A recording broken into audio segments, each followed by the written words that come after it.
The text that we're about to hear comes to us from Paul's epistle to the Colossians.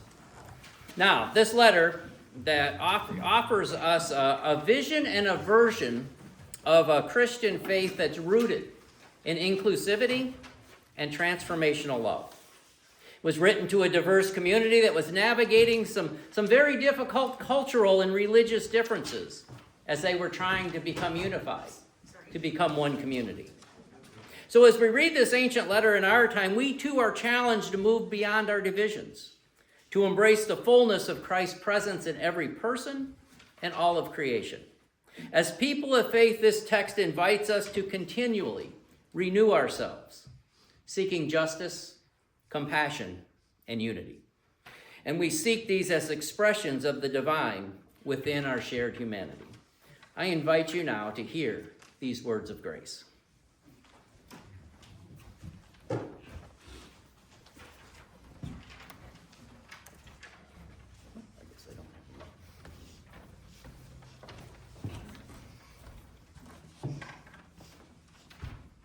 Good morning. Good morning. Good morning. The reading this morning is from the book of Colossians, chapter 3, 9b to 15a.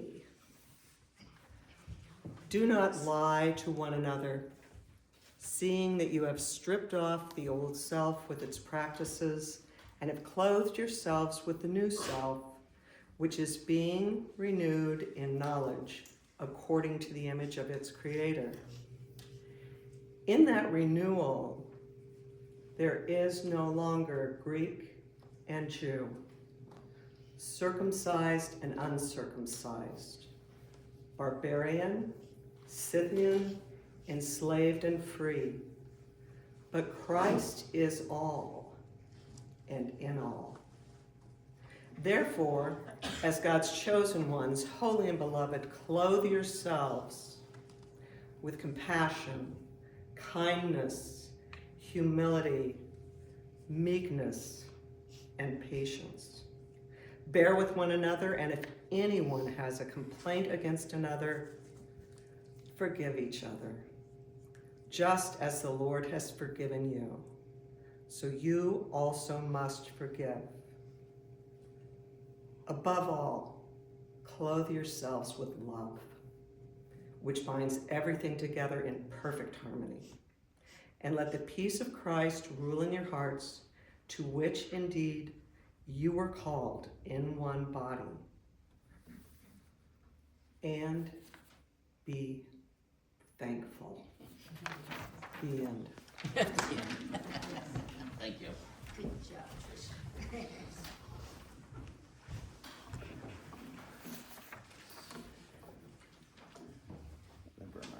Good.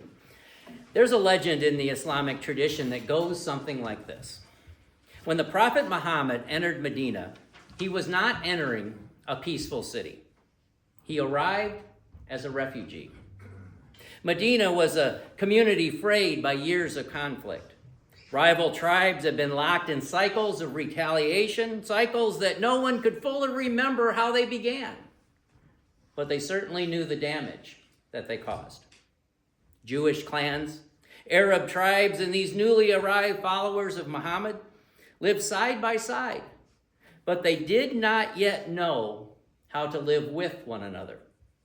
Grievances lingered between neighbors, trust had worn thin, and violence had become all too familiar. But the prophet had been invited there precisely because the city was unraveling. But the people didn't ask him to take control. Instead, they were asking him to help them survive themselves. And that's what he did. You see, instead of embracing systems of punishment, he urged the creation of a covenant. And that covenant is called the Charter of Medina.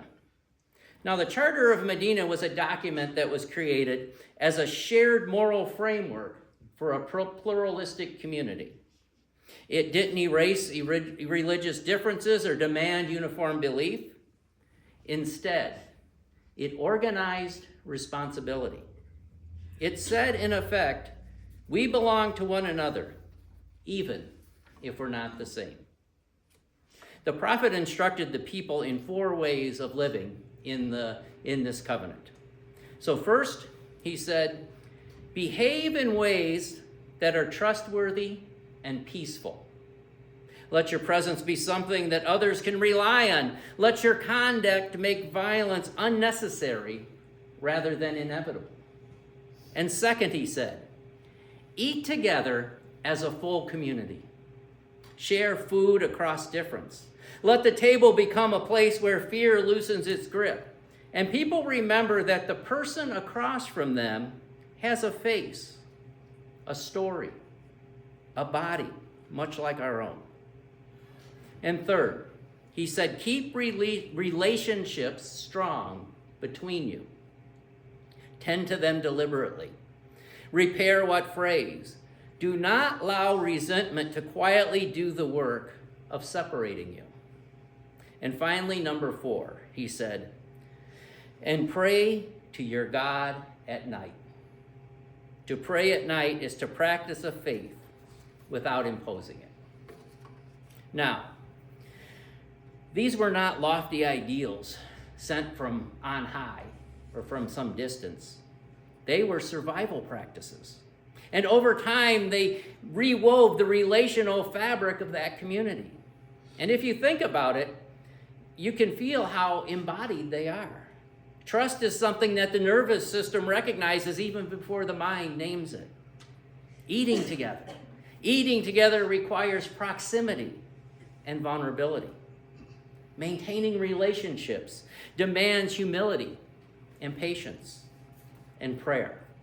Prayer, in its deepest sense, becomes a way of steadying the body and the spirit when fear is trying to take control. What this teaching finally offers is a way of living through conflict by recognizing both the humanity and the divinity within each faction, each religion, indeed, within each person. And this, I think, is what's going on in our text for today. Paul, in Colossians 3, discusses a shift from the false self to the true self. From the false self to the true self. In this brief passage, he's urging believers to adopt a new identity that transcends cultural norms and social divisions, one where Christ is central. What do I mean by that? Well, in verse 11, he notes that there are no distinctions between Greek or Jew, between those who are enslaved and those who are free. Instead, he says a remarkable thing. Paul says Christ is all and in all. Christ is all and in all. In other words, this text affirms something that we already intuitively know, right? That God is in all things. And God is in all people. All people. The true self, then, comes not from moral achievement, but by recognizing our shared divine identity. An identity that calls us to be compassionate, kind, humble, and meek, while always bearing with one another and forgiving one another. Ultimately, Paul is challenging us to live in unity with God by eliminating otherness. God is in all people. So the question that plagues me today is this. Why in the world would we discriminate against anyone if indeed they have an equal portion of God within them? Why in the world would we say that one's not worthy, or that one's not welcome, or that one's not of God, if indeed, as the apostle clearly tells us, God is in all people? And why in the world would we destroy this beautiful planet if indeed God is in all things, including, presumably, nature? Why? Well, I think a possible answer to that question lays somewhere, as I alluded before, in Paul's understanding of the false self and the true self. Here's what I mean. The prophet offered Medina some very practical ways to recognize the divine spark in their neighbor. Building trust, breaking bread together, maintaining relationships, and prayer. All good things. But the apostle takes it one step further. He says, above all else, clothe yourselves with love. Above all else, clothe yourselves with love, which binds everything together in perfect harmony. And let the peace of Christ rule in your hearts, to which indeed you were called in one body. My friends, this is the heart of our covenant with God and one another.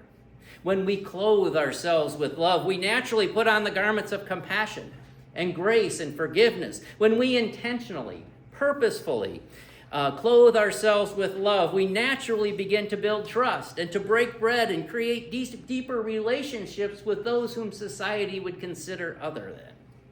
And when we clothe ourselves with love, when we begin to see divinity in every face, it's then that we begin to discover, or perhaps rediscover, our true selves. May it be so for you and for me and for all of our society. Amen. Amen.